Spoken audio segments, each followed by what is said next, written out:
नमस्कार, खबर सोनसी news channel की पंचायती चुनाव के महा कवरेज में आप सभी का स्वागत है।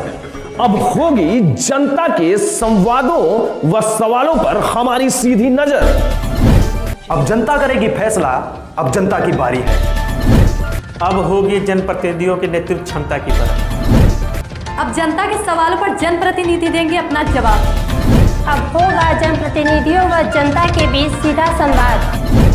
खबर 7C, खबर जो सच है। देश और दुनिया की ताजा तरीन खबरों को सबसे पहले देखने के लिए हमारे खबर 7C न्यूज चैनल को सब्सक्राइब करें।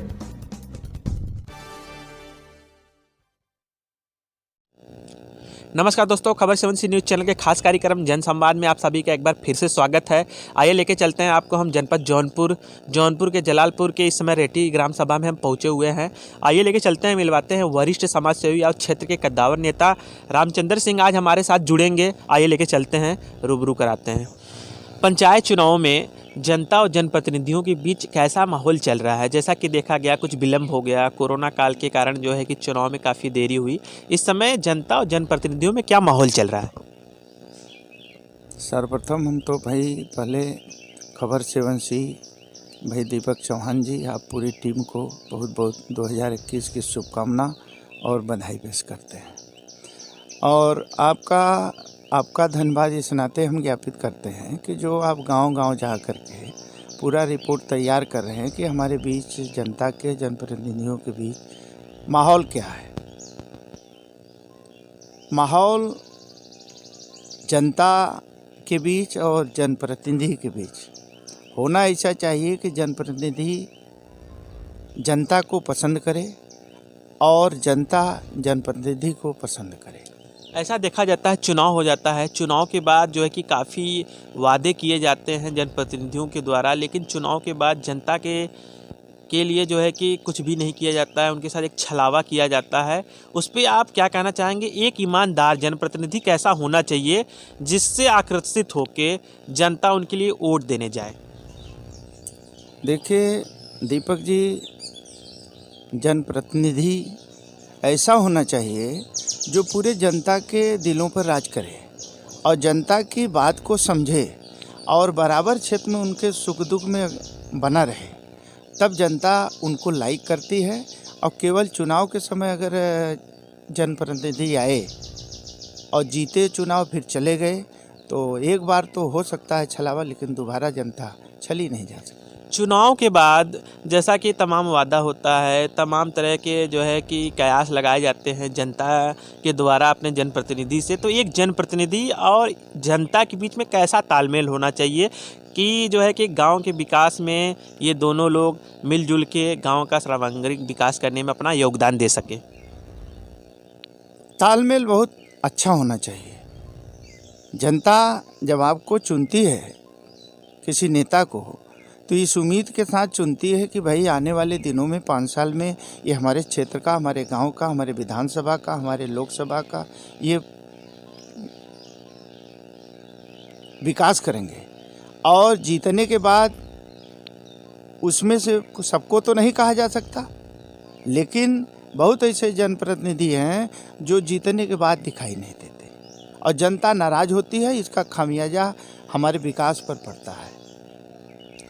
और एक प्रश्न और हम पूछना चाहेंगे, जैसा कि देखा जाता है चुनाव होते हैं, चुनाव के बाद ग्राम प्रधान, जिला पंचायत सदस्य, ब्लॉक प्रमुख सब लोग निर्वाचित हो जाते हैं और जो है कि जिला स्तर से CDO हो गए और ग्राम पंचायत स्तर से BDO अधिकारी भी जो है कि जुड़ जाते हैं गांव के विकास के लिए, जिले के विकास के लिए। लेकिन ऐसा देखा जाता है कि जनप्रतिनिधियों और जो विकास अधिकारी होते हैं उनके बीच तालमेल बैठ जाता है और भ्रष्टाचार की चीज़ें होने लगती हैं। इस भ्रष्टाचार को हम कैसे कंट्रोल कर सकते हैं, उस पर आपकी क्या राय है? दीपक जी, अंतरात्मा, अंतःकरण शुद्ध नहीं होगा, चाहे अधिकारी हो चाहे नेता हो, तब तक हमारे क्षेत्र का, हमारे गांव का विकास हो ही नहीं सकता। ऊपर से अधिकारी, कुछ नेता का निर्देश होता है, तो कुछ जातिवाद में फंसे हुए हमारे अधिकारी भी कुछ ऐसे हैं जो इधर बने रहते हैं कि फला पार्टी के हम हैं और हमारा संबंध ऊंचे नेताओं से है, बड़े नेताओं से है। और वो अपना संबंध दिखा करके जनता का कार्य नहीं करते। और हमारे ऊपर के नेताजी, चाहे जो भी सरकार के मंत्री रहे हों, चाहे हमारे माननीय योगी जी हों, इस समय के जो माननीय मुख्यमंत्री हैं यशस्वी, ऊपर से आदेश निर्देश तो करते हैं, लेकिन जब यहाँ आते हैं अधिकारी के पास तो उसमें भी अधिकारी अपना अपना संपर्क ऊपर तक बनाए हुए हैं। और जब वो संपर्क दिखाते हैं, अपना दावा पेश करते हैं कि भाई हम जो है कि काम में जो है कि शिथिलता बरतते हैं, और जब ऊपर काम नहीं हो पाता तो वो चाहते हैं कि भाई हमारा संबंध ऊपर तक है, तो हम इसमें जो है कि वो अपना दबाव बना लेते हैं अपना, कि भाई आप ट्रांसफ़र करा ही नहीं सकते, हमारा भी फला से संबंध है। इससे हमारे जनता का, हमारे गरीब जनता का बड़ा नुकसान होता है और काम नहीं हो पाता। इस नाते विकास बड़ा, हमारा क्षेत्र, हमारा गांव पिछड़ जाता है। जैसा कि देखा जा रहा है आगामी जो पंचायत चुनाव हैं उसमें तमाम पार्टियां जो है कि एक तरह से घोषणा कर रही हैं कि हम जो है कि आगामी पंचायत चुनाव को लड़ने जा रहे हैं। तो अगर पार्टी वार चुनाव हो जाएगा तो क्या जो विधानसभा का चुनाव होता है, लोकसभा का चुनाव होता है, वैसे ही जो है कि पंचायत चुनाव भी तो नहीं हो जाएगा? क्या इसका कोई असर जनता पे पड़ेगा? भाई, आपके चैनल के माध्यम से अगर पार्टी सोची है लड़ाने के लिए तो अधिकृत प्रत्याशी को लड़ाए, लेकिन दीपक जी, ये ज़मीनी हकीकत जो है, गांव की जो प्रधानी का चुनाव है, जिला पंचायत का है, ये व्यक्तिगत व्यवहार पर, अपने अनुभव पर, क्षेत्रीयता के आधार पर लड़े जाते हैं। और लोकसभा, विधानसभा और ग्राम पंचायत, जिला पंचायत के चुनाव में ज़मीन आसमान का अंतर होता है।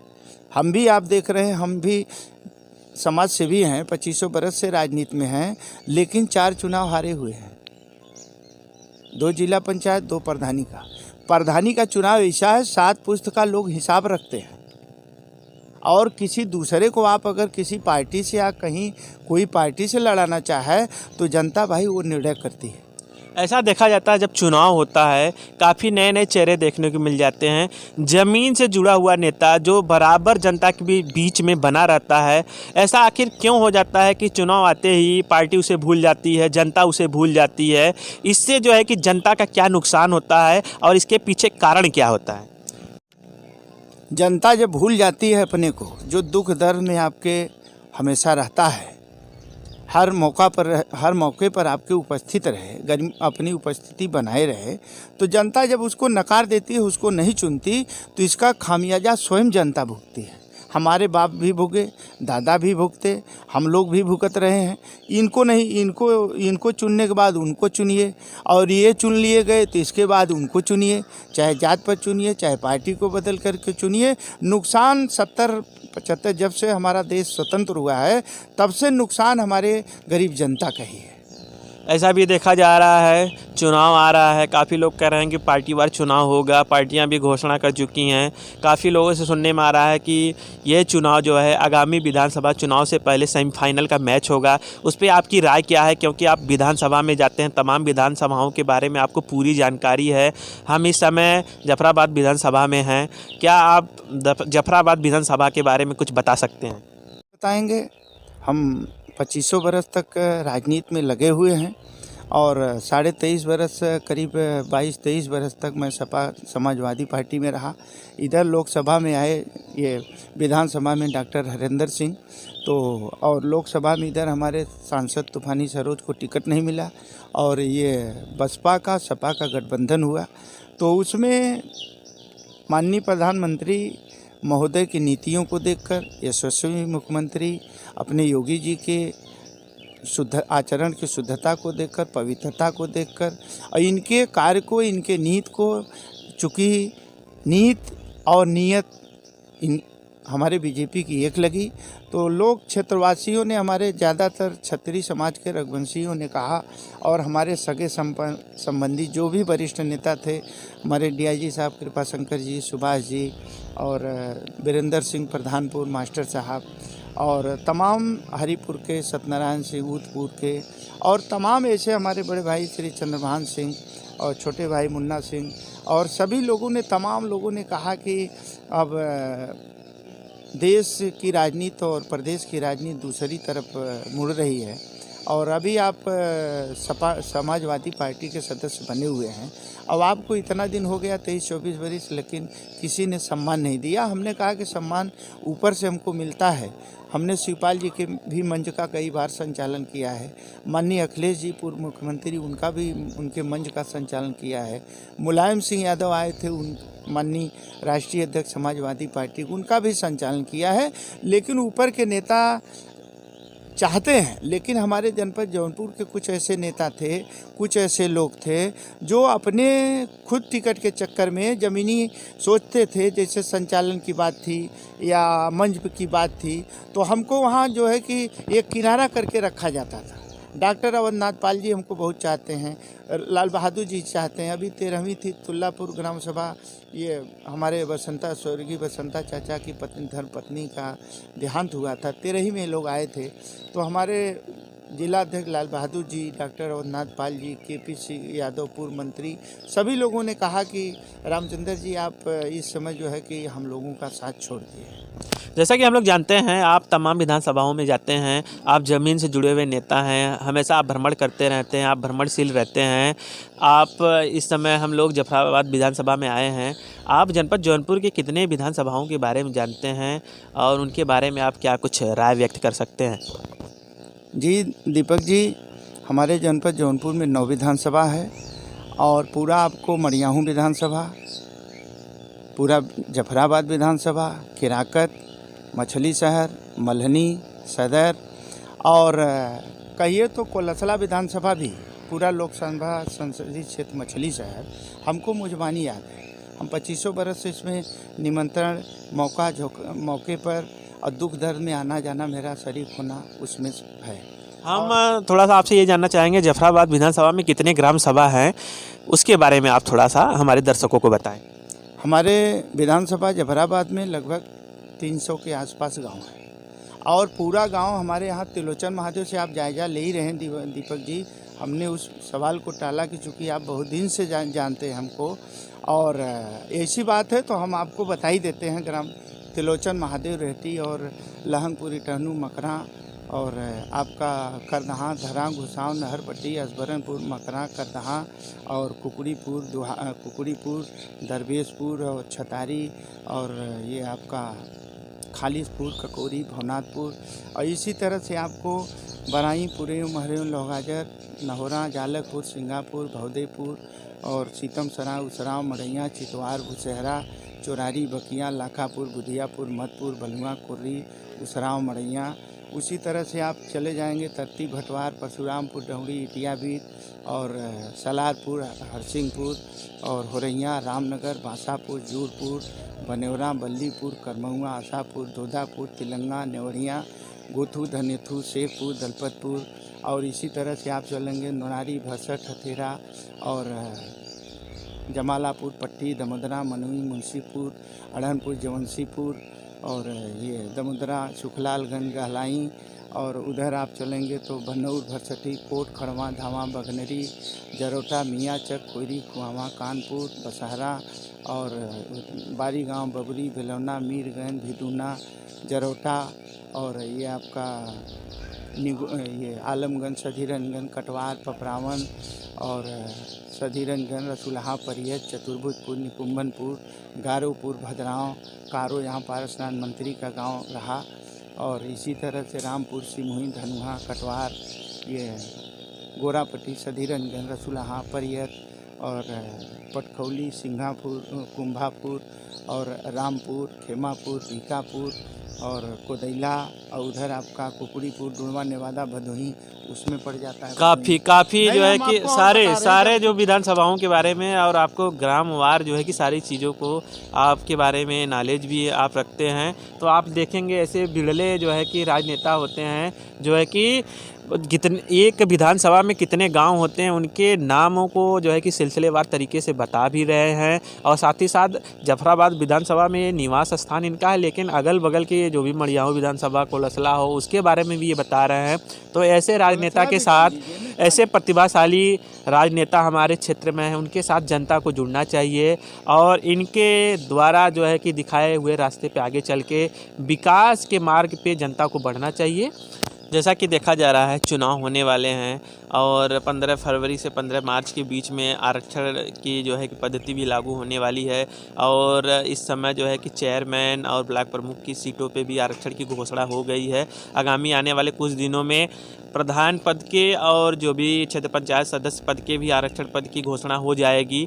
हम चलते चलते आपसे ये जानना चाहते हैं, क्या आगामी चुनाव में आरक्षण की घोषणा होने के बाद क्या आप भी चुनाव में उतरने जा रहे हैं? जो हमेशा क्षेत्र में है वो सीट की या किसी प्रत्याशी की आने जाने की प्रतीक्षा नहीं करता।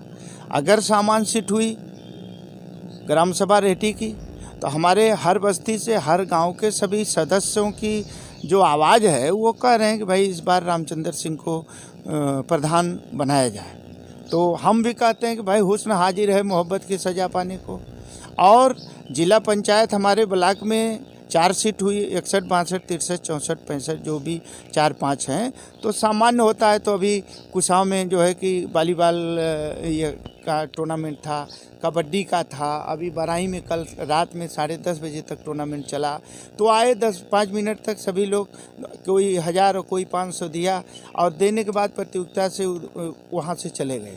और 10:30 बजे भी दीपक भाई 10:30 बजे रात तक वॉलीबॉल का टूर्नामेंट जो है कि समाप्त हुआ है। वहाँ खेलना खिलाना और उद्घोषक का काम करना, संचालन करना, पूरे खिलाड़ी हम ही कुछ क्षेत्र भर जानते हैं कि रामचंद्र भैया वरिष्ठ खिलाड़ी हैं वॉलीबॉल के जरूर होंगे। और चुनाव की घोषणा होते भी आप भी दावेदारी पेश करेंगे और आप भी चुनाव में उतरने का पूरा जो है कि मन बना चुके हैं। तो अभी आप देख रहे थे वरिष्ठ समाज सेवी और क्षेत्र के कद्दावर नेता रामचंद्र सिंह हमारे साथ जुड़े थे। रामचंद्र जी, आपका बहुत बहुत धन्यवाद, आप हमारे चैनल से जुड़े।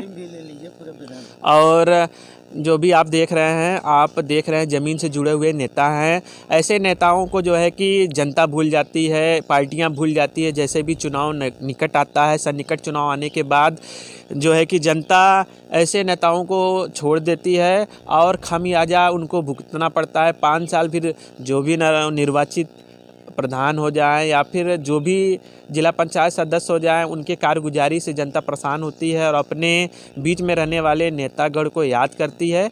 तो हमारा साफ साफ जनता से यही कहना है कि आप ऐसे नेता को चुनें जो आप के साथ हमेशा बने रहते हैं, ज़मीन के साथ हमेशा जुड़े रहते हैं और आपके सुख दुख में हमेशा आपके साथ कदम से कदम मिला के चलते हैं। हमारा खबर 7C न्यूज़ चैनल तमाम जगहों पे जा रहा है। हम लोग जो भी चीज़ें हैं, जो भी जनप्रतिनिधि ईमानदार छवि के हैं, उनसे हम लोग जुड़ रहे हैं। जनता के बीच हम जा रहे हैं, उनसे उनकी राय ले रहे हैं। जो सारी चीज़ें निकल के आ रही है, हम जनप्रतिनिधियों को अपने स्टूडियो में भी बुला रहे हैं, उनसे उन प्रकार के क्वेश्चन को पूछ रहे हैं और जो एक राय बन रहा है, एक चुनाव पे माहौल बन रहा है, उसको दिखा रहे हैं अपने न्यूज़ चैनल खबर 7C के माध्यम से। तो तमाम ऐसी बड़ी खबरों के लिए बने रहिए हमारे न्यूज़ चैनल खबर 7C के साथ। खबर जो निष्पक्ष है, खबर जो निडर है, खबर जो उठाती है आपकी आवाज। खबर 7C, खबर जो सच है।